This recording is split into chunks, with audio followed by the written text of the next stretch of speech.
Hello दोस्तों, नमस्कार। Success Uttarakhand के इस एजुकेशन प्लेटफॉर्म पर आपका एक बार पुनः स्वागत। तो दोस्तों, हमारा यहाँ पर चल रहा था इंडियन हिस्ट्री, और इंडियन हिस्ट्री में हम देख रहे थे महाजनपद। महाजनपद में सबसे शक्तिशाली महाजनपद हमने पढ़ा था दोस्तों, आपका कौन सा? मगध महाजनपद। अब मगध महाजनपद में शक्तिशाली यहाँ पर जो शासक हुए, यानी जो आपके वंश यहाँ पर जो हुए, वो 7 वंश हम यहाँ पर पढ़ते हैं दोस्तों मगध में। और इन 7 वंशों में हमने ट्रिक पढ़ी थी हसीन मासुक साथ। तो हमने कहा था कि जब हसीन मासुका साथ में होती है तो वो सबसे ज़्यादा स्ट्रॉन्ग होता है, क्योंकि सबसे ज़्यादा मोहित उसी की तरफ लोग होते हैं ना। तो हसीन मासुका साथ में हमने यहाँ पर ट्रिक पढ़ी थी। हाथ से पढ़ा था हमने हर्यक वंश, ठीक है। पहला हुआ था आपका यहाँ पर, अभी हम ऊपर देखेंगे, हर्यक वंश हमने पहला देखा था, ठीक है। हसीन शीश हमने पढ़ा था शिशुनाग वंश, ठीक है, शिशुनाग वंश ये भी हमने देखा था, ठीक है। ना से हमने देखा था नंद वंश, ठीक है। उसके बाद दोस्तों मासुक मौर्य वंश, ठीक है। आपका सुंग वंश, ठीक है, आपका आएगा कण्व वंश, और लास्ट आपका सातवाहन वंश। कौन सा? सातवाहन वंश, ठीक है। इनके बारे में दोस्तों हम डिस्कस करेंगे, जिसमें हमने हर्यक वंश, आपका शिशुनाग वंश और नंद वंश हमने पिछली वीडियो में डिस्कस कर लिया है। और उसके बाद हमने देखा दोस्तों कि नंद वंश में सबसे जो अंतिम शासक हमारा हुआ धनानंद। तो धनानंद के टाइम पर आपका क्या होता है, यहाँ पर सिकंदर का आक्रमण होता है ना। तो उस सिकंदर का आक्रमण के टाइम पे भी हमने यहाँ पर देखा कि मौर्य काल से पहले यहाँ पर सिकंदर का आक्रमण हो गया था। तो विदेशी आक्रमण यहाँ पर सिकंदर से पहले, ये आपके मौर्य वंश से पहले जो विदेशी आक्रमण हुए उनके बारे में दोस्तों हमने लास्ट वीडियो में डिस्कस किया था। उसका हम थोड़ा सा रिवाइज कर लेंगे, और उसके जो PYQs हैं उनके आंसर मैं आपको आज की वीडियो में बता दूंगा। और उसके बाद हम दोस्तों डिस्कस करेंगे मौर्य साम्राज्य, और इसके बाद जो होने वाले इनके शासनकाल में जो विदेशी आक्रमण होने वाले हैं उनके बारे में दोस्तों वीडियो में डिस्कस करेंगे। तो बने रहिए हमारा वीडियो के साथ शुरू से लेकर अंत तक। तो अगर आप हमारे चैनल में नए हैं तो हमारे चैनल को सब्सक्राइब कीजिए, लाइक कीजिए और शेयर कीजिए अपने सभी दोस्तों के साथ। तो दोस्तों बढ़ते अपने वीडियो की तरफ। सबसे पहले हम पिछला रिवाइज कर लेते हैं, उसके PYQs देख लेते हैं, उसके बाद आज की वीडियो को स्टार्ट करेंगे। तो दोस्तों, हमने मौर्य वंश से पूर्व भारत पर जो आक्रमण हुए उनके बारे में दोस्तों डिस्कस किया। हमने कहा कि भारत में सबसे पूर्वी क्षेत्र में जो सबसे पहले शासक था वो कौन सा था? मगध महाजनपद था। और यहाँ पर जो है दोस्तों पूरी राजनीतिक जो स्थिरता थी वो यहाँ पर छोटे राजाओं को हराकर इन्होंने ले ली थी। किसने? मगध ने। उसके बाद दोस्तों पूर्वी क्षेत्र तो इन्होंने कवर कर लिया था, परंतु पश्चिमी क्षेत्र इनका रह गया था। और पश्चिमी क्षेत्र पर ही आपका जो है विदेशी आक्रमण यहाँ पर हुए, क्योंकि पश्चिमी क्षेत्र में आपके क्या हो गए? कमजोर शासक हो गए। तो मगध की जो शक्तिशाली जो राजा थे उन्होंने क्या किया? छोटे छोटे राजाओं को जो पूरी क्षेत्र के थे उनको तो अपने अंडर में कर लिया, पर पश्चिमी तो क्षेत्र छोड़ दिया। अब पश्चिमी क्षेत्र में ही आपके क्या हो गए? आपके विदेशी आक्रमण हो गए। तो सबसे पहले यहाँ पे 2 आक्रमण हुए दोस्तों, ईरानी आक्रमण और यूनानी आक्रमण। ईरानी आक्रमण में हमने दोस्तों देखा कि यहाँ पर जो आपका हकमनी वंश है, सबसे पहले हकमनी वंश ने यहाँ पर आक्रमण किया था, जिसमें पहले राजा थे आपके साइरस द्वितीय। हकमनी वंश के संस्थापक थे साइरस द्वितीय, और इन्होंने सबसे पहले यहाँ पर आक्रमण किया था, परंतु वो असफल हुए। उसके बाद इसी वंश के आपके जो है हकमनी वंश के अगले शासक होते हैं यहाँ पर डेरियस प्रथम, ठीक है, दारा प्रथम जिसे कहा जाता। वो भी इन्होंने क्या किया? इन्होंने यहाँ पर पहली बार क्या करते सफलता प्राप्त करी थी भारत में। उसके बाद दोस्तों 200 साल तक इनका यहाँ पर शासन रहता है, 200 साल तक इन्होंने शासन किया। उसके बाद इन्होंने क्या किया दोस्तों? डेरियस प्रथम ने सर्वप्रथम 516 ईसा पूर्व में गांधार और कंबोज को हराकर साम्राज्य को मिलाया था, 20वां प्रांत बनाया, और 360 टैलेंट सोना आपका जो है यहाँ से इनको राजस्व दिया जाता था। उसके बाद दोस्तों डेरियस तृतीय यहाँ पर अंतिम शासक होता है हकमनी वंश का। भारत जो ईरानी आक्रमण हुए थे उसके बाद हकमनी वंश भारत में शासन किया, उसका अंतिम शासक होता है यहाँ पर डेरियस तृतीय, जिसको आपका सिकंदर क्या करता है? पराजित कर देता है ना। और यहाँ पर हकमनी वंश का अंत हो जाता है। उसके बाद यहाँ पर सिकंदर आया। सिकंदर ने भारत यहाँ पर देखा था कितने साल? 200 साल तक यहाँ पर व्यापार इन्होंने शासन किया था, और इनका व्यापार यहाँ पर चला था। उसके बाद हमने दोस्तों देखा कि जब आपका हकमनी वंश का अंत हो गया था, उसके बाद यहाँ पर कौन आया? सिकंदर आया। तो सिकंदर के बारे में दोस्तों आपसे क्वेश्चन में बन जाता है, तो सिकंदर के बारे में आपको डिटेल थोड़ा सा ध्यान दे रहा है, क्योंकि क्वेश्चन बन जाता है कि सिकंदर के गुरु कौन थे, सिकंदर के पिता कौन थे, आपके सिकंदर के बचपन का नाम क्या था, इन्होंने कब आक्रमण किया, है ना, इनकी पत्नी का नाम क्या था, घोड़े का नाम पूछा जाता है दोस्तों, तो आपको ध्यान रखना है। तो यूनान के राजा फिलिप का पुत्र था, ठीक है। किसके पुत्र थे? फिलिप के पुत्र थे, यानी सिकंदर के पिता का नाम क्या था? फिलिप था। सिकंदर का मूल नाम था आपका अलेक्जेंडर, और मैसिडोनिया में इनका 356 ईसा पूर्व में इनका जन्म हुआ था। 20 वर्ष की आयु में ये राजगद्दी में बैठ गए थे। अरस्तु इनके गुरु का नाम था, रोक्साना इनकी पत्नी का नाम था, और बुशेफिल्स इनके घोड़े का नाम था दोस्तों। अब इनके बारे में थोड़ा देख लेते हैं दोस्तों कि आपका जो सिकंदर जब भारत में आया तो सबसे पहले यहाँ पर जो है तक्षशिला के राजा कौन थे? अंबिक। कौन थे? अंबिक। इन्होंने सबसे पहले इनकी क्या करते? अधीनता स्वीकार की थी, और इन्हीं को क्या कहा जाता है? देशद्रोही कहा जाता है, और इन्हीं के कारण ही ये भारत में सफल हो पाए थे। यानी सिकंदर के असफलता का कारण, सबसे बड़ा कारण एक कौन सा माना जाता है? अंबिक, राजा अंबिक के जो है अधिकता स्वीकार कर लेना। ठीक है, तो इन्होंने क्या कर दिया, सबसे पहले इनकी अधिकता स्वीकार कर ली थी। उसके बाद पंजाब के झेलम और चिनाब नदी के बीच इनके मध्यवर्ती एक युद्ध होता है राजा पोरस के साथ। ठीक है, किसके बीच में, झेलम और चिनाब नदी के बीच में, क्वेश्चन माना जाता है। ठीक है, ध्यान रखना है आपको। झेलम नदी को क्या कहा जाता है, वितस्ता भी कहा जाता है झेलम नदी को। ठीक है, तो इसलिए इसको वितस्ता का युद्ध भी कहा जाता है, या आपका हाइडेस पीस का युद्ध भी कहा जाता है। तो दोनों आपको दोस्तों ध्यान रखना है। और ये हाइडेस पीस का युद्ध कब हुआ था दोस्तों, आपको 326 ईसा पूर्व में हुआ था। कब हुआ था, 326 ईसा पूर्व में आपका जो है ये आपका युद्ध हुआ था। तो ये भी दोस्तों आपको ध्यान रखना है कि हाइडेस पीस का युद्ध कब हुआ था, आपका 326 ईसा पूर्व में हुआ था। तो ये भी आपको दोस्तों नोट डाउन कर लेना है। उसके बाद दोस्तों हमने यहाँ पर देखा कि आपका जो राजा पोरस था उसकी वीरता को देखकर सिकंदर उससे प्रभावित हुए और उन्होंने उसका राज्य वापस लौटा दिया। फिर दोस्तों सिकंदर आगे बढ़ने की कोशिश किया, ब्यास नदी की तरफ गया। तो ब्यास नदी के पास आपके जैसे ही गए तो उनके सैनिकों ने क्या किया, आगे नदी पार करने के लिए मना कर दिया। तो इस वजह से आपका क्या है, सिकंदर यहाँ से लौट गया। ठीक है, तो सिकंदर लौट जाता है, जहाँ पर आपसी क्या है, ठीक है, 19 महीने बाद इसकी 19 महीने यहाँ पर रहता है। ठीक है, भारत में आपका सिकंदर कितने टाइम रहा, 19 महीने रहा। और उसके बाद जब सिकंदर के सैनिकों ने ब्यास नदी को पार करने के लिए मना कर दिया तो इसके लिए ये वहाँ से लौट गए। तो 323 ईसा पूर्व में इनके है बेबीलोन में इनकी मृत्यु हो गई, रास्ते में इनकी क्या हो गई, रास्ते में इनकी मृत्यु हो गई। ठीक है, तो 19 महीने यहाँ पर टोटल सिकंदर रहते हैं। सिकंदर के साथ 2 सेनापति आए थे, कौन से दोस्तों, सेल्यूकस निकेटर और निराकस। तो आपसे क्वेश्चन बनता है कि सिकंदर के साथ कौन भारत आए थे, कौन आए थे, सेल्यूकस निकेटर और निराकस आपके जो है सिकंदर के साथ भारत में आए थे। उसके बाद दोस्तों सफलता के हमने इसके कारण देखे कि सफलता का कारण क्या क्या था दोस्तों, इसकी सत्ता का केंद्रीकरण नहीं था भारत में। हमने देखा कि जो आपके छोटे छोटे राजा थे उनको इन्होंने हरा दिया था, क्योंकि जो मगध है, मगध की साम्राज्य था वो आपका कहाँ जा रहा, पूरब की तरफ जा रहा था, उत्तर की तरफ इन्होंने, सॉरी पश्चिम की ओर इन्होंने ध्यान ही नहीं दिया। तो पश्चिमोत्तर राज्य जितने भी थे वहाँ पर इन्होंने क्या कर दिया, सिकंदर ने यहाँ पर आक्रमण किया और इनको सफलता यहाँ पर प्राप्त हो गई। फिर सिकंदर की सेना क्या शक्तिशाली थी और तेज तरार घोड़े भी इनके पास थे। अंबिक जो देशद्रोही था आपका, जो सबसे पहले अंबिक ने यहाँ पर क्या इसकी अधीनता स्वीकार की थी, तो उसकी वजह से भी इसका सबसे महत्वपूर्ण कारण माना जाता है। प्रभावित देखें तो क्या क्या प्रभाव यहाँ पर देखने को मिले, तो यहाँ पर दोस्तों कि जो है यूनान में ही भारत का क्या हो गया, व्यापार स्थित हो गया था। ठीक है, मध्य विभिन्न क्षेत्रों के सीधे संपर्क हो गए थे। सिकंदर के पूर्व छोटे छोटे भारतीय राज्य आपस में संघर्षरत हो गए, एकता बढ़ गई, सबके साथ एकीकरण हो गया सभी राजाओं का। ठीक है, यूरोप के साथ भी इनका अच्छा संपर्क हो गया। तो ये दोस्तों इनके प्रभाव हमें देखने को मिले। और गांधार शैली का जो विकास हुआ है, आपकी जो यूनानी कला है वो है आपकी गांधार शैली। तो भारत में गांधार शैली का विकास भी आपके सिकंदर के आक्रमण के बाद ही यहाँ पर हुआ। ठीक है, इनके साथ जो कलाकार आए थे उन्होंने यहाँ पर क्या है यूनानी गांधार शैली का विकास किया था। यूनान से उन्होंने मुद्रा निर्माण की भी कला सीखी, तो उस समय से भारत में मुद्रा निर्माण भी होने लगा। ठीक है, तो इसीलिए कहा जाता है कि जो जीता वही सिकंदर। तो ये आपके पास बनता है। उसके बाद दोस्तों हमने थ्योरी सेक्शन कंप्लीट किया था, थोड़ा पीवाईक्यूज हम यहाँ पर देख लेते हैं। तो भारत का पहला विदेशी आक्रमण किस वंश ने किया था, हमने देखा कि आपका हकमनी वंश ने यहाँ पर पहला आक्रमण किया था। सिकंदर के गुरु का नाम क्या था, हमने देखा कि सिकंदर के गुरु कौन थे, आपके अरस्तु थे। कौन थे, अरस्तु थे। सिकंदर कितने माह तक यहाँ पर रहा था, तो कहाँ पर रहा था दोस्तों, 19 माह तक यहाँ पर रहा था। 323 ईसा पूर्व में ये वहाँ से लौट गया था। ठीक है, भारत से।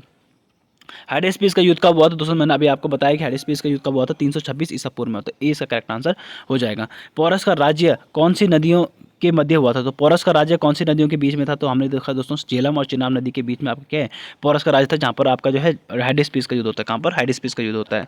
सिकंदर के हमले के समय उत्तर भारत में निम्नलिखित किस राजवंश का शासन था, तो उत्तर भारत में किसका शासन था दोस्तों, नंद वंश का शासन था। किसका था, नंद वंश का शासन यहाँ पर था। मगध का कौन सा राजा सिकंदर के समकालीन था, तो कौन सा दोस्तों, धनानंद के टाइम पर ही में आपका क्या है सिकंदर भारत में आया था।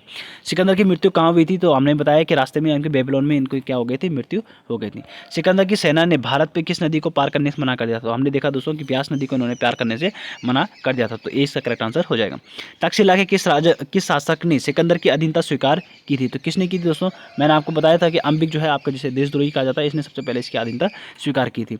हाइडेस्पीस का युद्ध किन के बीच में हुआ था दोस्तों, हमने देखा कि हाइडेस्पीस का युद्ध किसके बीच में हुआ था, सिकंदर और पोरस के बीच में। किसके बीच में, सिकंदर और पोरस के बीच में हुआ था, जिसमें पोरस की वीरता को देखकर क्या है सिकंदर प्रभावित हो गया था और उसके राज्य को लौटा दिया था।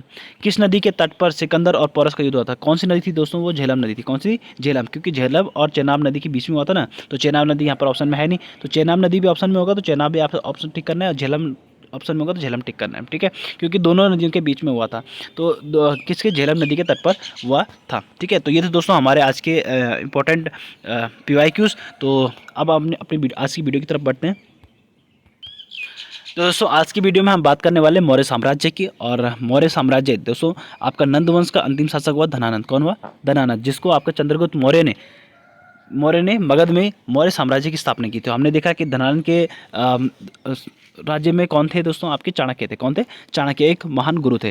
परंतु चाणक्य को इन्होंने क्या किया था? अपमानित किया था। इसलिए चाणक्य ने कहा कि मैं तुझे क्या है राज्य से हटा दूंगा, क्योंकि तू मेरे वजह से राजा बना था, अब मैं तेरे को राज्य से हटा दूंगा। तो वो क्या करता है? अपने एक शिष्य होता है इनका चंद्रगुप्त मौर्य, और चंद्रगुप्त मौर्य की सहायता से ही क्या करते हैं? धनानंद का अंत करा देता है। और धनानंद का अंत करने के बाद यहाँ पर मौर्य साम्राज्य की स्थापना करवाता है। कौन? चाणक्य।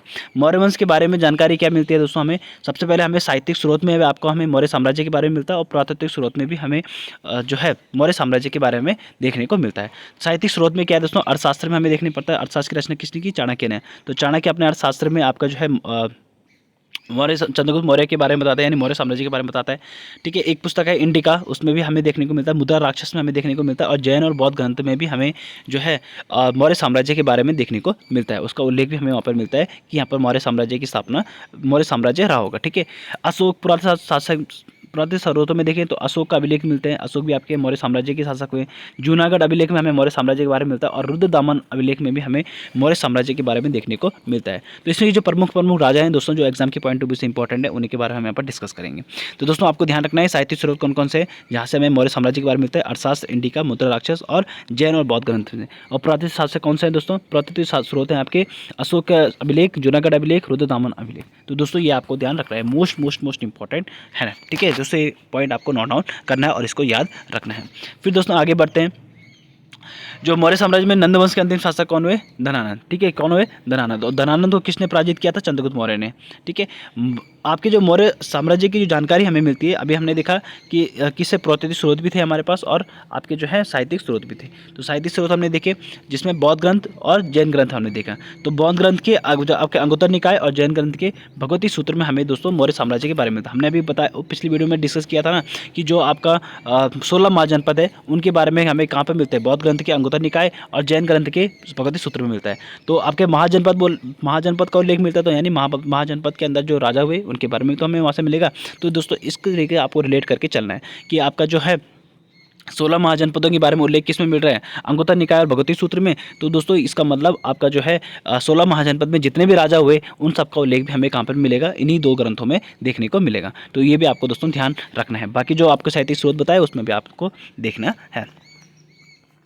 आगे दोस्तों बढ़ते हैं। तो चंद्रगुप्त मौर्य ने मौर्य वंश की स्थापना की और एक विस्तृत राज्य की स्थापना की थी। क्या की? एक विस्तृत राज्य की स्थापना की थी। उसने उत्तर में हिमालय से लेकर दक्षिण में मैसूर, पूर्व में बंगाल से लेकर पश्चिम में हिंदू कुश पर्वत और पश्चिम में अरब सागर तक अपने साम्राज्य का विस्तार किया था। ठीक है। तो महान शासक हुए आपके चंद्रगुप्त मौर्य, जिन्होंने अपने राज्य का पूरा विस्तार, आप यहाँ पर देख पा रहे होंगे दोस्तों, इतना क्षेत्र पूरा जो है मौर्य साम्राज्य का यहाँ पर रहा। ठीक है। तो चंद्रगुप्त मौर्य का इतना पूरा जो है आपका कह रहा है साम्राज्य रहा। तो क्या सीमा है दोस्तों?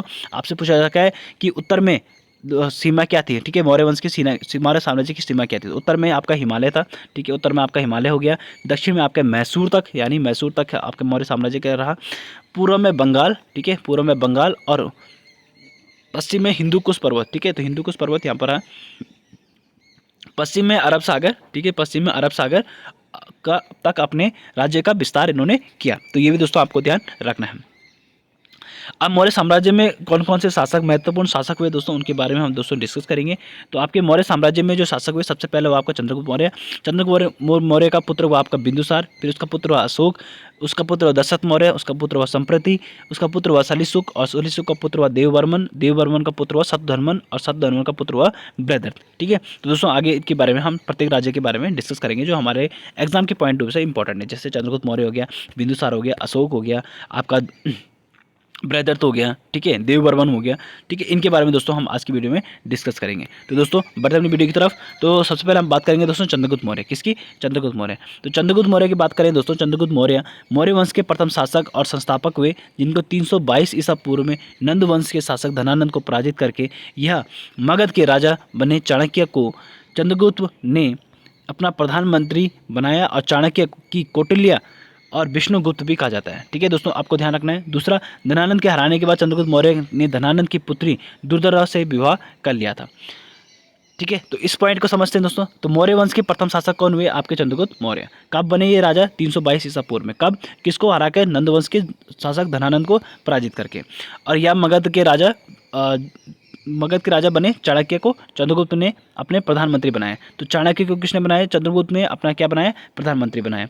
और चाणक्य ने जो चाणक्य है उनको क्या कहा जाता है? कौटिल्य, विष्णुगुप्त भी कहा जाता है। तो दोस्तों ये नाम भी आपको ध्यान रखना है कि चाणक्य को क्या कहा जाता है? कौटिल्य और विष्णुगुप्त कहा जाता है। तो कौटिल्य भी कहा जाता है और विष्णुगुप्त भी किसको कहा जाता है? चाणक्य को कहा जाता है। तो आपसे कोई बन सकता है कि कौटिल्य किसके राज्य का प्रधानमंत्री था? तो आपसे दोस्तों ध्यान रखना है कि कौटिल्य किसको कहा जाता है? चाणक्य। और चाणक्य ने चंद्रगुप्त मौर्य को अपने क्या बनाया था? राजा बनाया। तो चंद्रगुप्त मौर्य को राजा बनाया तो वो आपने उसको क्या बनाएगा? अपना प्रधानमंत्री बनाएगा। दूसरा, विष्णुगुप्त किस राज्य का प्रधानमंत्री था? तो विष्णुगुप्त किसका नाम है? चाणक्य का नाम है। तो चंद्रगुप्त मौर्य का प्रधानमंत्री था आपका विष्णुगुप्त, कौटिल्य और चाणक्य, तीनों एक ही नाम है। ठीक है, धनानंद की एक पुत्री थी, कौन? दुर्धरा। कौन थी? दुर्धरा। और दुर्धरा से ही आपका किसने विवाह कर दिया था? चंद्रगुप्त मौर्य ने विवाह कर लिया था। यूनानी लेखकों के द्वारा चंद्रगुप्त को दिए गए नाम। तो चंद्रगुप्त को यूनानी लेखकों ने क्या क्या नाम दिया दोस्तों? तो यूनानी आक्रमण जब यहाँ पर हुआ था तो यूनान से क्या है? लेखक भी आए थे, जो आपके सेनापति थे वो आपके क्या थे? लेखक भी थे। ठीक है, तो इन्होंने क्या क्या नाम दिया? प्लूटार्क ने क्या नाम दिया इनको? एंडोक्राटस। क्या दिया? एंडोक्राटस। और जस्टिन ने आपका जो है क्या नाम दिया? सेंड्रोकोटस। क्या दिया? सेंड्रोकोटस। तो दोस्तों आपको ध्यान रखना है कि एंड्रोकोटस और सेंड्रोकोटस किसका नाम है दोस्तों? चंद्रगुप्त मौर्य का नाम है। किसका? चंद्रगुप्त मौर्य का नाम है आपका एंड्रोकोटस और सेंड्रोकोटस। अगला दोस्तों, 1793 में सर विलियम जोन्स ने सर्वप्रथम यह बताया कि यह नाम चंद्रगुप्त मौर्य के हैं। तो किसने बताया दोस्तों? ये पढ़ के किसने बताया था? सबसे पहले किसने बताया? विलियम जोन्स ने बताया था 1793 में कि आपका जो एंड्रोकोटस और सेंड्रोकोटस है ये किसके नाम है दोस्तों? आपके चंद्रगुप्त मौर्य के नाम है। किसके नाम है? चंद्रगुप्त मौर्य के नाम है। किसने बताया आपको? विलियम जोन्स ने बताया था 1793 ईस्वी में। तो ये भी दोस्तों आपको ध्यान रखना है। आगे बढ़ते हैं दोस्तों। तो 305 ईसा पूर्व में सेल्यूकस निकेटर ने मगध पर आक्रमण किया। ठीक है, तो मैंने आपको बताया था कि आपका सिकंदर ने किया कि अपने दोनों सेनापति को यहाँ पर छोड़ के, उनके पास अपनी पूरी सेना को छोड़ के खुद यहाँ से वापस लौट गए थे 19 महीने बाद। तो जो आपका सेल्यूकस निकेटर है इन्होंने सबसे पहले क्या किया? 305 ईसा पूर्व में आपका जो है मगध पर आक्रमण किया। इस पर मगध पर आक्रमण किया था। तो किंतु चंद्रगुप्त मौर्य ने उसे पराजित कर दिया। किसने पराजित किया था? चंद्रगुप्त मौर्य ने उसे पराजित कर दिया था। उसकी पुत्री हुई कार्नेलिया हेलेना। किसका? हेलेना सा। किसकी पुत्री? सेल्यूकस निकेटर की पुत्री थी आपकी कार्नेलिया हेलेना। और इनसे इन्होंने क्या कर दिया? विवाह कर लिया था। ठीक है, किसने? चंद्रगुप्त मौर्य ने इनसे भी विवाह कर लिया था। ठीक है, उसकी पुत्री से। युद्ध की शर्तों के अनुसार सेल्यूकस निकेटर ने 4 प्रांत, कौन से? काबुल, कंधार, हेरात और मकरान। ठीक है, तो सेल्यूकस निकेटर जो आपके किसके? सिकंदर के सेनापति थे, इन्होंने 4 प्रांत को जीता था दोस्तों। ठीक है, सॉरी 4 प्रांत जो है चंद्रगुप्त मौर्य को दे दिया था, काबुल, कंधार, हेरात और मकरान। ठीक है, कौन सा? काबुल, कंधार, हेरात और कंधार, मकरान। ठीक है, तो जब उनको अपनी उसकी पुत्री के साथ विवाह किया तो चंद्रगुप्त मौर्य को इन्होंने क्या दान के स्वरूप में आपके 4 राज्य, इन्होंने 4 प्रांत जो है आपको किसको दान कर दिए? आपको चंद्रगुप्त मौर्य को दान कर दिए। कौन से? काबुल, कंधार, हेरात और ये मकरान। तो आपसे पूछा जा सकता है ये राज्य किसने दान किए थे? तो सेल्यूकस निकेटर ने। ठीक है, इनकी पुत्री सेल्यूकस निकेटर की पुत्री कार्नेलिया हेलेना, इससे विवाह किसने किया? चंद्रगुप्त मौर्य ने। चंद्रगुप्त मौर्य ने भी 500 हाथी सेल्यूकस निकेटर को भेंट किया। तो सेल्यूकस निकेटर को चंद्रगुप्त मौर्य ने कितने हाथी भेंट करे? 500 हाथी भेंट किए। भाई इधर बेटी ले रहा है तो कुछ तो देगा उसको, तो 500 हाथी के सेल्यूकस निकेटर को भेंट कर दिया। तो यहाँ पर इनका मित्रता का भाव बढ़ गया। ठीक है, सेल्यूकस निकेटर ने अपना राजदूत मेगास्थनीज, कौन थे? मेगास्थनीज। तो आपसे क्वेश्चन बनता है दोस्तों कि मेगास्थनी किसके राजदूत थे? तो किसके राजदूत थे? सेल्यूकस निकेटर के राजदूत थे। कौन? मेगास्थनीज। इन्होंने चंद्रगुप्त मौर्य के दरबार में भेजा था। तो आपसे पूछा था कि सबसे प्रथम चंद्रगुप्त मौर्य के दरबार में कौन से विदेशी शासक आया था? चंद्रगुप्त मौर्य के दरबार में सबसे पहले कौन सा विदेशी राजदूत आया था? कौन सा? मेगास्थनीज। और मेगास्थनीज किसका राजदूत था? आपका सेल्यूकस निकेटर। कौन सा है? सेल्यूकस निकेटर का। मेगास्थनीज की पुस्तक है आपकी इंडिका। तो हमने बताया ना कि आपको इंडिका में भी हमें क्या मौर्य साम्राज्य के बारे में देखने को मिलता है। ठीक है, अर्थशास्त्र हो गया, इंडिका हो गया। तो इंडिका किसकी पुस्तक है दोस्तों? आपको ध्यान रखना है किसकी पुस्तक है? मेगास्थनीज की। तो यहाँ से आप रिलेट करके चलना है। तो इंडिका किसकी पुस्तक है? मेगास्थनीज की, जो आपका क्या है? चंद्रगुप्त मौर्य के राजदरबार में आया था। किसने भेजा था? सेल्यूकस निकेटर ने भेजा था। ठीक है, किसके? मौर्य वंश की जानकारी मिलती है।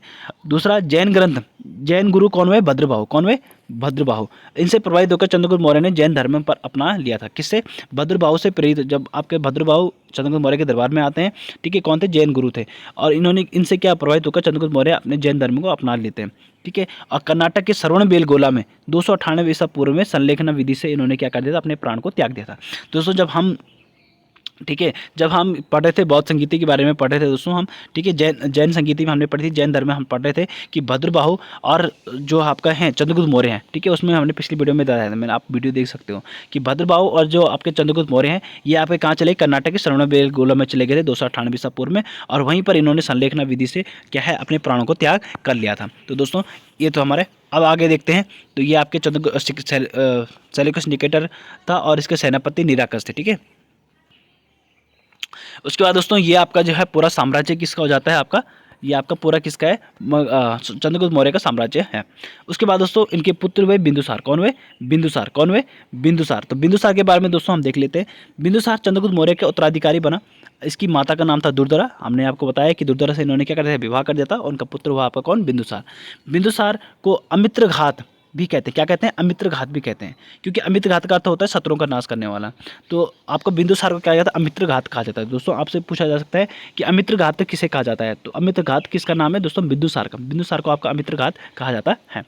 सीरिया के शासक एंटियोकस ने अपना राजदूत डायमेक्स, कौन है, बिंदुसार के दरबार में भेजा। तो दोस्तों आपको पूछा जा सकता है कि बिंदुसार के दरबार में कौन सा विदेशी शासक, प्रथम विदेशी शासक कौन आया था, तो कौन आया था दोस्तों, डायमेकस। कौन आया था, डायमेकस, जो कि आपके सीरिया के शासक एंटियोकस का राजदूत था। किसका, एंटियोकस का राजदूत था डायमेकस, कौन, डायमेक्स, ठीक है। ये आपका बिंदुसार के दरबार में आया था। बिंदुसार ने सीरिया के नरेश अंजीर, मीठी शराब तथा यूनानी दार्शनिकों की मांग की थी। किसने, आपका जो है जो बिंदुसार है उन्होंने सीरिया में क्या किया था, सीरिया के जो नरेश हैं उनसे इन्होंने अंजीर, मीठी शराब और यूनानी दार्शनिकों की मांग की थी कि हमें क्या है, मीठी शराब चाहिए, अंजीर चाहिए और यूनानी दार्शनिक चाहिए, ठीक है। एंटियोकस ने 2 वस्तुएं, मीठी शराब, अंजीर भिजवा दिया था, ठीक है। तो कौन है, एंटियोकस, एंटियोकस ने भेजा था ना अपना डायमेक्स, जो है उनका राजदूत था। तो उनसे ही इन्होंने क्या किया था, एंटियोकस जो थे वो कहाँ के राजा थे, सीरिया के, ठीक है। तो इन्होंने इनसे ये भेंट मांगी थी। तो ये आपके जो है 2 वस्तुएं मीठी शराब की, आपके अंजीर तो भेज दिया, परंतु यूनानी दार्शनिकों की मांग को ठुकरा दिया था। इन्होंने कहा हम यूनानी दार्शनिक आपके दरबार में नहीं भेजेंगे। उन्होंने कहा कि यूनानी कानूनों के अनुसार दार्शनिक का क्रय विक्रय नहीं किया जाता। इन्होंने कहा कि आपका जो है यूनानी यानी दार्शनिकों का क्रय विक्रय नहीं किया जाता, ये हमारा क्या है, कानून है, ठीक है, यूनान का कानून है, यहाँ से आप क्या है दार्शनिक नहीं भेजे जा सकते। तो दोस्तों उसके बाद बिंदुसार जो है आजीवक संप्रदाय का अनुयायी था, ठीक है, क्या था ये, आजीवक संप्रदाय का अनुयायी था। बिंदुसार के समय तक्षशिला में विद्रोह हो गया, और उस समय तक्षशिला के राजकुमार जो बिंदुसार का बड़ा बेटा हुआ सुसीम, कौन है, बिंदुसार का बड़ा बेटा हुआ सुसीम, वह विद्रोह को दबाने में असफल रहा, ठीक है। तो ये विद्रोह को दबा नहीं पाया, और तब बिंदुसार ने अपने छोटे पुत्र अशोक, जो उस समय अवंती के राज्यपाल थे, कौन से, अवंती के राज्यपाल थे, और उनका तो उसे विद्रोह को दबाने के लिए भेजा। तो अशोक ने बड़ी ही क्रूरता के पूर्वक विद्रोह को दबा दिया, और बिंदुसार की मृत्यु के बाद अशोक मगध का सिंहासन पर बैठा। कौन बैठा, अशोक मगध के सिंहासन पर बैठा। तो दोस्तों इसका नाम बिंदुसार, के अब एक क्वेश्चन आपके पास बनता होगा दोस्तों कि इसका नाम बिंदुसार क्यों पड़ा। तो दोस्तों आपका जो जो चंद्रगुप्त मौर्य थे, ठीक है, तो वो भी आपके जो है धनानंद की तरह ना हो, इसलिए चाणक्य क्या करते हैं, उनके खाने में जहर मिलाते, क्या मिलाते, खाने में जहर मिलाते थे। तो एक बार क्या हुआ कि उनकी जो पत्नी थी दुर्धरा, किसकी, चंद्रगुप्त मौर्य की, तो एक बार उन्होंने कि जब उनके घर में कौन थे, बिंदुसार उनके घर में थे, तो उन्होंने क्या कर दिया, वो जहर पी लिया था, ठीक है। वो खाना किसने खा लिया था, आपके उनकी पत्नी ने खा लिया, चंद्रगुप्त मौर्य की पत्नी खा ली। तो जैसे ही चाणक्य को पता चलता है कि इन्होंने इसका खाना खा लिया है, तो दोस्तों आपका क्या होता है कि वो तुरंत उसको निकालने की कोशिश करते हैं, परंतु वो जहर तब तक क्या है, बच्चे के इस तक पहुंच गया था।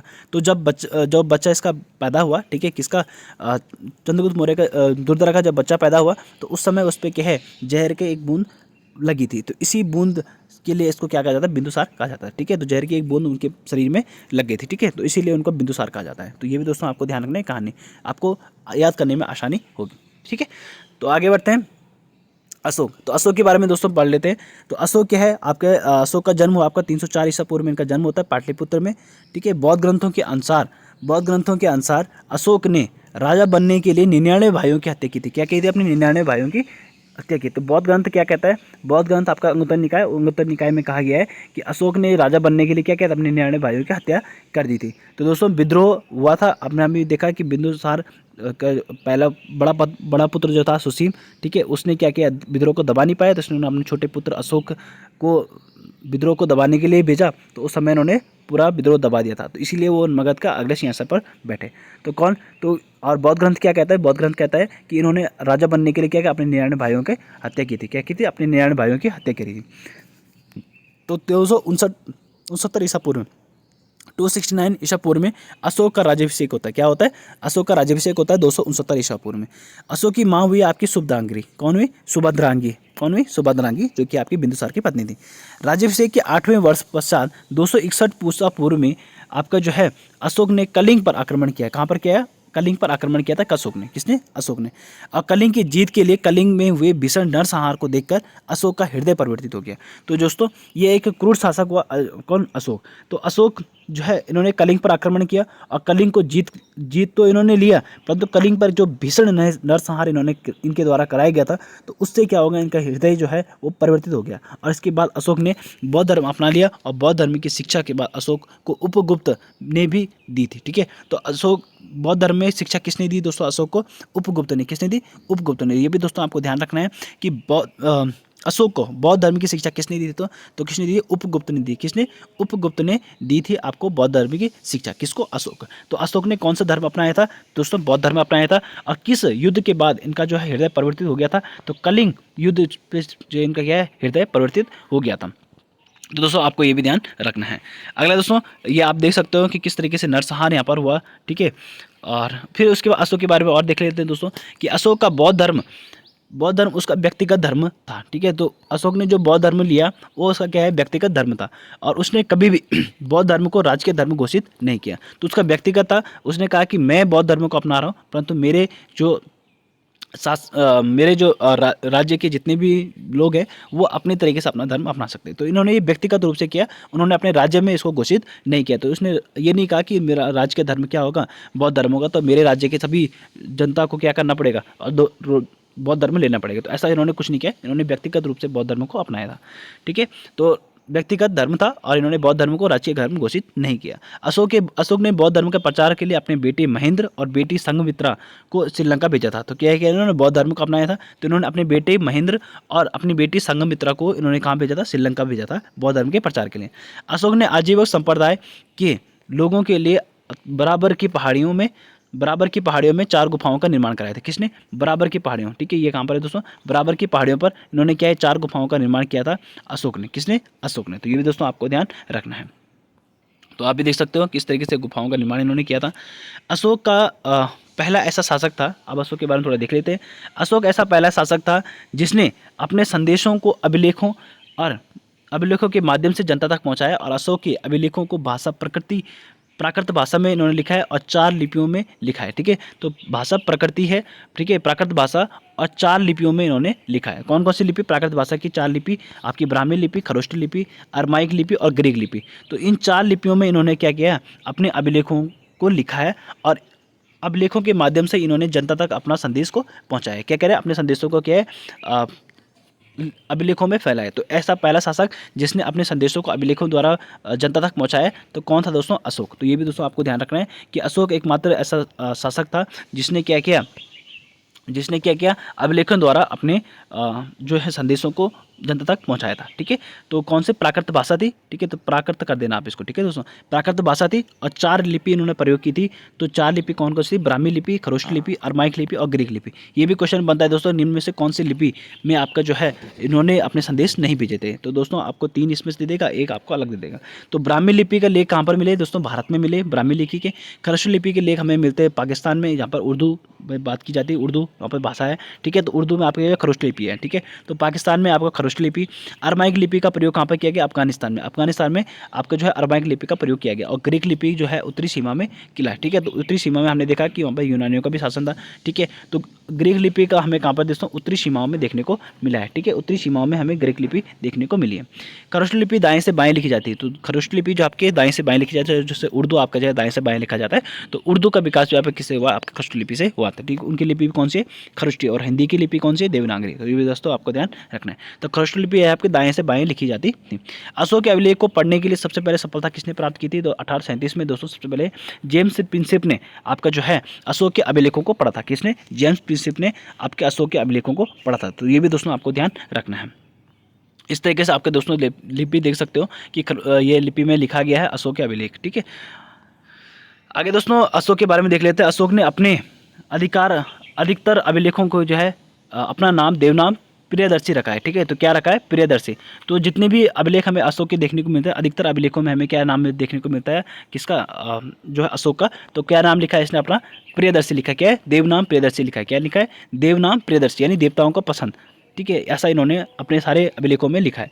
तो मध्य प्रदेश से के गुर्जरा तथा कर्नाटक की मास्की, नेदर और उद्गोलन अभिलेखों में अशोक का स्पष्ट नाम अशोक मिलता है। तो अशोक का नाम अशोक किस किस में मिलता है आपको? कर्नाटक की जो मास्की है, नेदर और उद्गोलन। तो कर्नाटक के 3 अभिलेख हुए दोस्तों आपके, मास्की, नेदर और उद्गोलन। ठीक है, इन अभिलेखों में हमें अशोक का स्पष्ट नाम देखने को मिलता है। अशोक क्या है? अशोक। राजस्थान के भबरू अभिलेख, कौन सा? भबरू अभिलेख में अशोक ने खुद को मगध का सम्राट कहा है। क्या है? मगध का सम्राट किया है। कौन से अभिलेख में? भबरू अभिलेख। तो दोस्तों आपको पूछा जाता है कि भबरू अभिलेख कहाँ पर है? तो राजस्थान में है। कहाँ पर है? राजस्थान में। और कौन से अभिलेख में अशोक ने अपने आप को क्या है? मगध का सम्राट कहा है। तो कौन से? भाब्रू अभिलेख में। कौन से? भाब्रू अभिलेख। तो ये भी दोस्तों आपको ध्यान रखना है। तो मास्की, नेदर और उद्गोलन कौन से इसमें थे दोस्तों? आपका कर्नाटक में। और मध्य प्रदेश में कौन सा है? गुर्जरा। कौन सा? गुर्जरा। तो आपको दोस्तों लगेगा गुर्जरा अभिलेख, अशोक का गुर्जरा अभिलेख कौन से राज्य में है? तो मध्य प्रदेश में। और मास्की, नेदर और उद्गोलन अभिलेख कहाँ पर है? कर्नाटक में। तो ये दोस्तों आपको ध्यान रखना है। और इन्हीं में दोस्तों इन्होंने अपने नाम को अशोक लिखा है। क्या लिखा है? अशोक लिखा है। तो ये भी दोस्तों आपको ध्यान रखना है। अगला है दोस्तों अशोक की धम्म यात्रा। कौन सी? धम्म यात्रा। अशोक ने लोगों की नैतिकता सिखाने के लिए जीवन जो नियम कानून की संहिता बनाई थी उसे धम्म कहा जाता है। तो जो भी कानून इन्होंने लोगों की नैतिकता को सिखाने के लिए और उनके नियम कानून को बताने के लिए अशोक ने जो कानून बनाया था उसकी जो संहिता थी, जैसे हमारा क्या होता है संविधान बना है ना, कानून की पुस्तक बनी है, तो वैसे ही इसने भी क्या एक संहिता बनाई थी जिसको धम्म कहा जाता है। तो हम इसको संविधान कहते हैं और इसको क्या कहते हैं? धम्म कहते थे। क्या कहते हैं? धम्म कहते थे। तो अशोक के जो संहिता थी, नियम कानूनों की संहिता थी, उसे क्या कहा जाता है? धम्म कहा जाता है। अशोक का धम्म स्वनियंत्रण पर आधारित था। किस पे? स्वनियंत्रण पर आधारित, यानी सेल्फ डिपेंडेंट। ठीक है, खुद पर डिपेंड करने वाले जो उनके कानून बने थे वो बनाए थे। ठीक है, तो अशोक का धम्म जो था आपका स्वनियंत्रण था। अशोक ने कहा कि व्यक्ति अपने माता पिता की आज्ञा माने। क्या किया? अपने माता पिता की आज्ञा माने। व्यक्ति ब्राह्मण और भिक्षु का आदर करें। किसका? ब्राह्मण और भिक्षु का आदर करें। व्यक्ति दास और सेवकों के प्रति उदार रहे। ठीक है, व्यक्ति क्या करे? अपने दास और सेवकों के प्रति क्या रहे? उदार रहे।